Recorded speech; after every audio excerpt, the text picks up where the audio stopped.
नमस्कार, मी पंजाब डक। आज आहे 30 मे 2025। राज्यातल्या सर्व शेतकऱ्याला एक आनंदाची बातमी, इतका पाऊस पडला। मग आता उघडणार कधी? तर राज्यातल्या शेतकऱ्याला सांगू इच्छितो की म्हणजे उद्यापासून 31 मे पासून तर 6 जून पर्यंत असं जोरानं वारं सुटणार आहे। पाऊस काही येणार नाही, त्याच्यामुळे काही चिंता करायची गरज नाही। पण राज्यातल्या शेतकऱ्याला सांगू इच्छितो की तुम्ही काय करा, शेतीची कामं या 6 जून पर्यंत करून घ्या, कारण की राज्यामध्ये 7, 8, 9, 10 जून 4 दिवस परत पाऊस येणार आहे।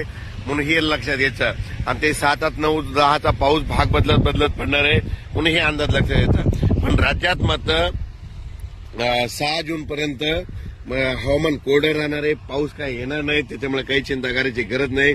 फक्त आजपासून बघा तुम्ही, आज जोरानं वारे सुटतील। वारे सुटल्याच्या नंतर काय होईल, उद्यापासून चांगलं कडक सूर्यदर्शन होणार आहे, म्हणून हा अंदाज लक्षात घ्यायचा। पण राज्यात काय झालं, इतका पाऊस पडला, आणखीन जवळपास 8, 10 दिवस वापसा होत नाही।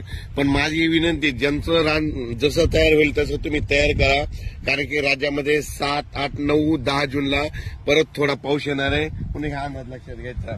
म्हणजे सांगायचं झालं तो पाऊस म्हणजे राज्यात 7, 8 जूनचा पूर्व विदर्भ, पश्चिम विदर्भ, दक्षिण महाराष्ट्र, उत्तर महाराष्ट्र, कोकणपट्टी, खानदेश, मराठवाडा या म्हणजे सगळ्या विभागामध्ये पडणार आहे। 7 जून ते 10 जूनच्या दरम्यान तो पाऊस असणार आहे, दररोज भाग बदलत पडणार आहे, म्हणून हा अंदाज लक्षात। पण 6 जून पर्यंत म्हणजे आज 30 मे पासून ते 6 जून पर्यंत हवामान कोरडं राहणार आहे, खूप काही मोठा पाऊस येणार नाही, त्याच्यामुळे काही चिंता करायची गरज नाही। अचानक वातावरणात बदल लगेच एक निश्चित दिला जाईल। धन्यवाद।